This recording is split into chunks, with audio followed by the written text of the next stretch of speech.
AIM Global, Alliance in Motion Global.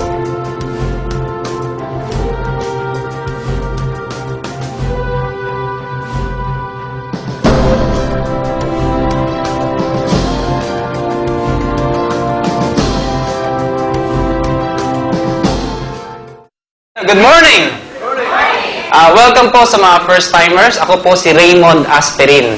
Mas kilala ko sa pangalang John. Ang apelyido ko po ay Asperin, kaya hindi nyo makakalimutan. Apo, totoo, Asperin. Ang middle initial ko po ay D, Biogesic. Totoo, ang nanay ko si Cortal. Lahi po kami ng mga adik. Ako po ay taga Pangasinan, doon po ako lumaki. Nag-migrate po kami sa Maynila nung ako ay nag-college na po. Graduate po ako ng physical therapy. Graduate po sa UP, University of Perpetual. Katulad nyo yun, umattend ako ng seminar way back 1998. Biktima ako ng kidnap. Kidnap yung hindi mo alam kung saan ka pupunta. Natapos po yung seminar, hindi ako interesado. Bakit to? Una, estudyante. Pangalawa, wala akong alam sa marketing.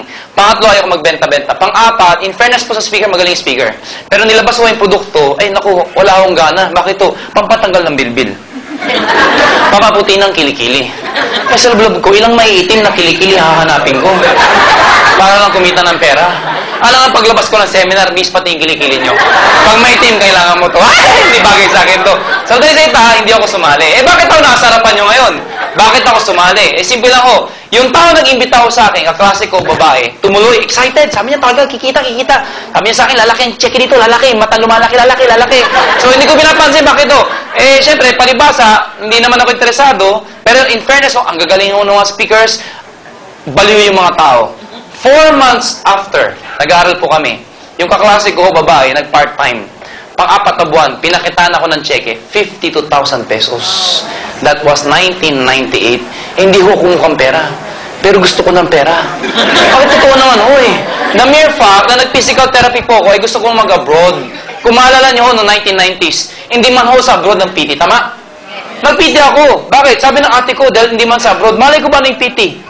Basta sabi sa akin, mag-PT ka. Nag-PT ako. Di ko alam kung anong PT. Nalaman ko PT nung 5th year na ako. Alam niyo ang PT? Taga-masahe na matatanda. Taga-bit-bit na mga panama, mga pilay. Ang mga kausap ko, Manong, kumusta ka na? Doon ko. Mga stroke, lakad ko kayo. Daan. Wala na ako magagawa. Nandun na ako Graduating na ako Titinapos ko na. Graduate na ako. Ito problema ko. Pag graduate ko, hindi na in demand. Tapos na. Nursing naman daw ang in demand. Nakakainis. Araw ka ng araw pag tapos na. Nurse naman. Sana nag-nurse na lang ako. Natatawa kayo. Bakit? Ang mga doktor ngayon nag-nurse. Nakakahiyang pakinggan. Pero yun ang katotohanan. Imagine mo, nakakatuloy pagdating sa entablado. O bakit? Pag graduate, Doc, congratulations. Nurse ka na. Nakakatawang pakinggan. Pero yun ang katotohanan. Tama? Dahil na-convince tayong mga Pilipino na pag ordinaryong tao ka lang sa Pilipinas, you'd rather go abroad than stay in the Philippines. Correct? Correct. Ito problema ko. Hindi nga PT nga ako tapos na nakita ko yung kaklase ko, babae. 52,000 pesos. Nung pinakita sa akin cheque, lahat ng balahibo ko tumayo. Nasubukan niya na ba yung kinilabutan ka? Lahat ng meron sa akin, tumayo. Tumatawa kaya? Balahibo, tita mabuhos mo yung kape Sabi ni tita, tita yung kape mainit yan. Balahibo yung tumayo, balahibo. Bakit po? 52,000, 1998, bakit hindi ka mababaliw? Kaklase ko, babae, girlfriend ko. Imagine mo, girlfriend mo, 52,000. Siyempre, sino hindi mababaliw doon? Nung iningkas niya yung cheque, kasama ako yung boyfriend Nung iningkas yung cheque, sa harapan ng teller, nung inabot yung pera, hindi ko napigilan sarili ko. Bakit? For the first time in my life, nakita ko ng 52,000. Binigay sa girlfriend ko, sa harapan ng teller, negative ako Sabi ng teller, eto ma'am, pinapirma sa kanya. Hinawa ko sa lig ng girlfriend ko, sabi, galing mo! Sabi ko, alam mo, pagkalik ko, yung 2,000, hinugot, sa'yo. 2,000 binigay sa akin. That night, hindi ako makatulog. Bakit? Nasubukan yung hindi makatulog, kahit anong posisyon gawin mo, hindi ka makatulog. Bakit di ako makatulog? 2,000 hawak ko, siya 50. Makatulog ka? Makakatulog ka ba noon, 2,000 hawak ko, sa kanya 50,000. Sino hindi makakatulog noon? Sabi ko sa sarili ko, kung kaya ng girlfriend ko, kaya ko rin. Good news! Ginawa ko yung business 1 year. Ginawa ko lahat. Good news po, wala nangyari. Lahat nakakilala, kaibigan, kamag-anak, inimbita ko. Isa lang ang sinabi sa akin, mauna ka na. Hindi kami naniniwala sa'yo. Second year ko, bad trip ako. Yung girlfriend ko, monthly ho, 50,000 buwan-buwan. Nag-70, nag-80. Sabi ko, ano meron dyan? Ba't ikaw ang kumikita? Alam mo sabi niya sa akin, may sistema. Lahat daw ng bagay may sistema. Ang problema kasi sa akin, pag umate ng seminar, I was there to be entertained. Hindi ako nandun para matuto. Ano yung sabihin nun? Yun nandun lang, tawa ng tawa. Paglabas seminar, maganda, oo, maganda.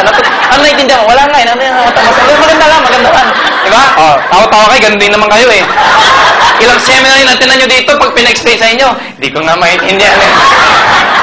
Kasi I was there to be entertained. Sabi sa akin, pag-aralan mo yung negosyo. So, sa dahil sa ita, nung second year ko, inalam ko talaga. Lahat ng training na tinan ko. Good news po. Nung second year ko, na-hit ko yung highest position. One of the highest position. Managerial position. Ayun ho, nag-start na ako kumita ng pera. Nung 2.5 years ko, ang bilis ka agad. Doon nalaman ko yung sistema.